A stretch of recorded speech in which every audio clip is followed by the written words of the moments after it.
寄ってらっしゃい、見てらっしゃい。闇芝居の時間だ。 Olá, samurais e geishas do meu canal do YouTube, beleza? Como é que vocês estão? Vocês estão de boas? Vocês estão tranquilos? Então tá tudo bem. Primeiramente, recado rápido, recado básico. Segue lá no Insta, eu faço votação ou eu aviso qual é o próximo vídeo. Segundo recado, curte a página do canal no Face, eu faço postagens diárias, curiosidades rápidas, coisas que não dá pra ficar postando aqui no canal toda hora. E por último, mas não menos importante, eu vou deixar tanto no card quanto na descrição as últimas 5 teorias, beleza? E quem já puder dar aquele apoio logo no início, eu agradeço. E bem, como vocês estão vendo, né? A teoria de hoje é: e se o Idi Amin nunca tivesse deixado o poder? E essa teoria é uma teoria minha. E bem, para quem não conhece o quadro de teorias, eu pego fatos que poderiam ter dado certo, aí eu moldo de uma maneira plausível para que nossa teoria ocorra. Nada é assim, aconteceu porque eu quis, entende? Eu também sempre pego os 3 fatos mais importantes mundialmente falando: Primeira Guerra Mundial, Segunda Guerra Mundial e a Guerra Fria, e por último as conclusões, beleza? Mas enfim, sem enrolação, que eu já enrolei demais, vamos direto ao vídeo. E bem, para quem não sabe, né, Idi Amin foi um ditador de Uganda que ele ficou de 1971 a 1979 no poder. E ele foi uma pessoa extremamente terrível, inclusive ele até mesmo elogiou o Adolf Hitler, né, o famoso pintor austríaco. Não só isso, né, mas também como a repressão no governo dele era brutal. E em 1978, né, no finalzinho de 1978, ele tenta invadir a Tanzânia. Ele até consegue ocupar uma mísera parte ali da Tanzânia, mas depois o pessoal ali da Tanzânia e diversos ugandenses descontentes com o Idi Amin se juntam e caem na porrada, então Idi Amin sai do poder e vai até a Arábia Saudita, onde ele vive até 2003 ou 2006, não estou lembrando exatamente. Beleza? Mas enfim, e se ele nunca tivesse saído do poder? E é isso que nós vamos ver agora, né? Então nós pulamos a Primeira Guerra Mundial, pulamos a Segunda Guerra Mundial e já vamos ali para a invasão da Tanzânia.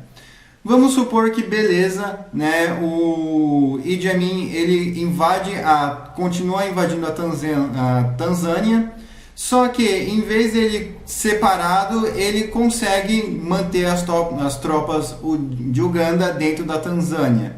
E com isso ele manda alguns infiltrados, né, para acabar zerando o Milton Obote. E depois de zerar o Milton Obote dentro da Tanzânia, né, ele pede o corpo e divulga o corpo ali do Milton Obote dentro das mídias dos países de Uganda. Então, com isso, né, muitos ugandenses rebeldes acabam vendo que não tem esperança, e isso diminui muito a moral. E antes mesmo da Tanzânia pensar em um plano de invasão de Uganda, Idi Amin poderia acabar falando com o líder da Tanzânia e negociando uma retirada pacífica do país, sendo que ele já cumpriu o que ele queria fazer. Então, com isso, vamos supor que eles aceitem, né, depois de uma bela grana. Então ele sai se clamando como o vencedor da guerra entre Uganda e Tanzânia. E com isso a oposição, sem ter um outro político, né, tão forte quanto o Obote na época, eles basicamente começam a se ver sem esperança. Então já em 1980, né, o Idi Amin ele basicamente vai reformando o exército dele, vai modernizando e treinando o exército dele. Afinal ele passou um certo perrengue ali na Tanzânia. E com isso ele basicamente, né, vai usando disso para oprimir a população. E os apoiadores do Idi Amin, né, com certeza vão ali trabalhando na propaganda. Inclusive o Idi Amin subindo a cabeça, né, após a vitória, entre aspas, na Tanzânia, ele vai literalmente construindo um culto à personalidade, vai fazendo cartazes, calendários, estátuas com imposição de vitória, ele com quadros liderando o exército, fotos de propaganda, e com isso, lógico, né, que as coisas iriam meio que tipo, basicamente, entrar num modo mais radical, né? E com isso, o Idi Amin, com certeza, ele vai pensando em novos planos, afinal, né, ele está modernizando o exército, e vamos supor que em 1986, 1987, ele acaba invadindo o Quênia, sim, justamente, né, pelo fato de que essas nações não se dão bem, né? Então, com isso, ele basicamente acaba invadindo um pedaço ali do Quênia, já aproveitando, ele acaba invadindo o Sudão, né? Mas o Sudão basicamente seria uma invasão negociada, afinal ele podia negociar ali com algum chefe de tribo local, algum grupo étnico ali, e supostamente ajudar esse pessoal invadindo e dominando ali alguns territórios. Então, com isso, ele vai se sentir feliz, afinal ele está ganhando, né, no Sudão.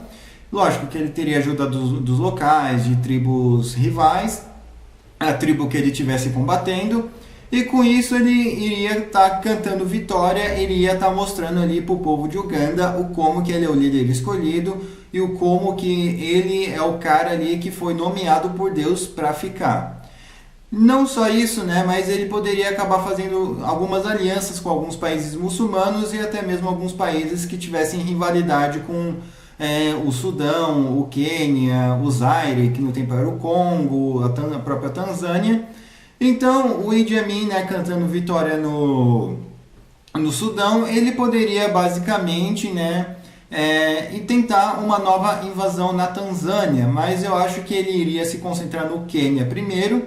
Depois, vamos supor que ele tenha apanhado ali no Quênia, provavelmente ele iria culpar, né, os soldados desertores, alguma magia africana ali dentro de Uganda, e com certeza ele iria perseguir alguns religiosos que não fossem da mesma religião que a dele. Muito provavelmente os tão chamados feiticeiros iriam pagar com a vida, porque o Idi Amin também ele era uma pessoa bem supersticiosa.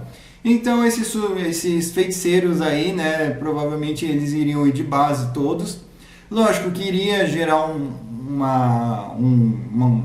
uma briga interna, né? Esses feiticeiros aí eles iriam se armar, mas provavelmente eles não iriam ter apoio da maioria da população, então pode ser que até mesmo outros religiosos se apoiassem ao Idi Amin contra os feiticeiros, né? Então o Idi Amin ia ver isso como um outro sinal de Deus, um outro sinal divino que estaria fazendo a coisa certa. Então aos poucos ele basicamente iria ir eliminando as minorias religiosas, só que ia chegar um ponto que essas minorias religiosas iriam começar a se armar também contra as tropas do Idi Amin, e não só isso, né, mas muito ugandenses isolados no Congo, no Sudão, no Quênia, provavelmente eles iriam sim ir para algum grupo de guerrilha desses países e ficar treinando lá.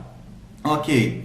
Em 1990, Uganda provavelmente ia estar em um cenário de semi-guerra civil, isso é, se não tivesse uma guerra civil, e provavelmente já começaria a apresentar sinais de um estado falido, pois provavelmente poderiam começar a juntar muitos outros guerrilheiros ali no país, né? Tipo, o grupo A tem rincha com o grupo C, mas o grupo B tem rincha com o grupo A, que também não é aliado do grupo C, que é aliado do grupo D. Enfim, ia ser uma confusão ali em Uganda. Provavelmente iria ser um país catastrófico, né? Ia ter uma violência, porém o Idi Amin, vamos supor que, né, ele consiga segurar um pouco ali, pelo menos Kampala, né, que é a capital de Uganda. Então, para ele, que não vai estar vendo muita coisa, né, ele basicamente ia estar se sentindo ok, né, e provavelmente ele iria estar colocando toda essa culpa da destruição nos países vizinhos e talvez até, por que não, em Israel, né, já que eles romperam relações depois, né, do sequestro do aeroporto em Entebbe. Então, com isso, o Idi Amin iria talvez até mesmo chamar alguns grupos palestinos, ou então alguns grupos como...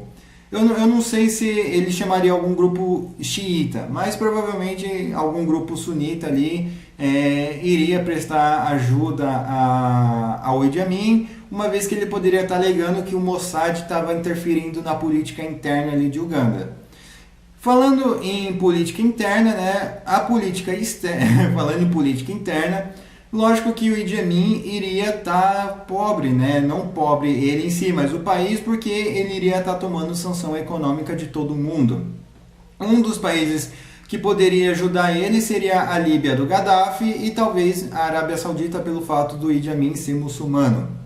Então, com isso, seria muito provável, né? Seria muito provável que a partir de 1996, 1997, né, as coisas já estariam um caos e muito provavelmente o exército do Idi Amin, grande parte já teria desertado, afinal o Idi Amin já ia estar apresentando sinais de velhice, sinais de fraqueza. Então eles iriam aproveitar essa brecha para, né, sair do exército, ou então fazer sua própria milícia, sua própria guerrilha, e conforme isso iria transformando o país em um caos.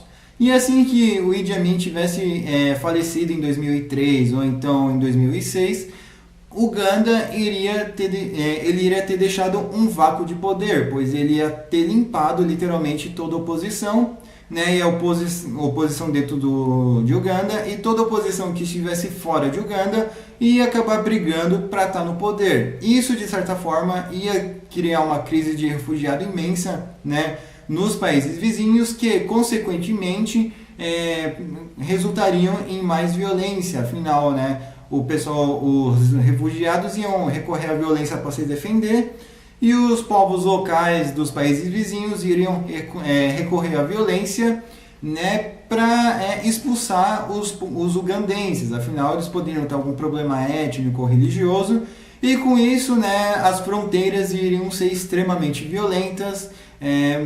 Grupos infiltrados de Uganda poderiam sim acabar fazendo aliança com grupos locais, né, dentro desses países, mas não porque seriam amigos, mas aquela coisa, o inimigo do meu inimigo é o meu amigo.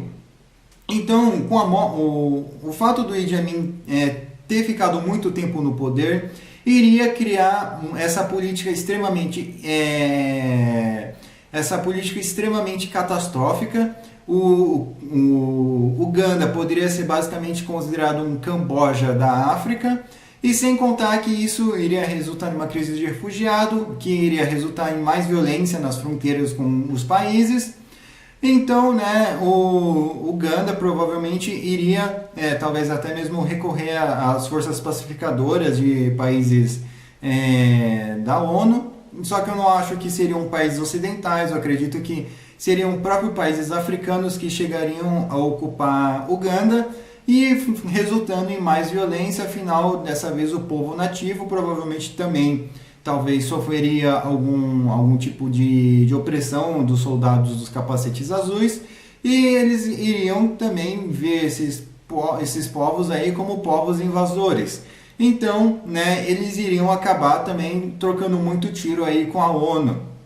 E lógico, né, que Uganda iria estar mergulhada no caos e na violência descontrolada. Eu sei que atualmente a situação de Uganda também não é das melhores, mas o caos é controlado, então, principalmente em tempos de eleição. Mas aí até então, né, o político atual, que está lá basicamente desde os anos 80, se eu não estou enganado, Museveni, enfim, algo semelhante aí, ele, né, por mais que esteja instável e tenha muita brutalidade, não é tanto quanto o do Idi Amin. Beleza? Mas enfim, eu espero que vocês tenham gostado dessa teoria. Eu estou deixando a thumb aí, né, para quem quiser usar, mas só dê aquele crédito. Não se esqueça, né, de curtir, compartilhar, se inscrever. Comentem aí o que vocês acharam, comentem aí o que vocês acrescentariam, que vocês removeriam. Peçam a teoria de vocês, eu demoro, mas eu faço. Peçam lá que vocês já estão ficando sem teorias. Comentem aí também. Não se esqueçam de me seguir tanto no Insta, no Facebook, nas minhas outras redes sociais. Os links vão todos estar aí na bio. Beleza? Passe esse vídeo para um amigo seu, para uma amiga sua, como a pessoa se identifica. Enfim, falou e fui!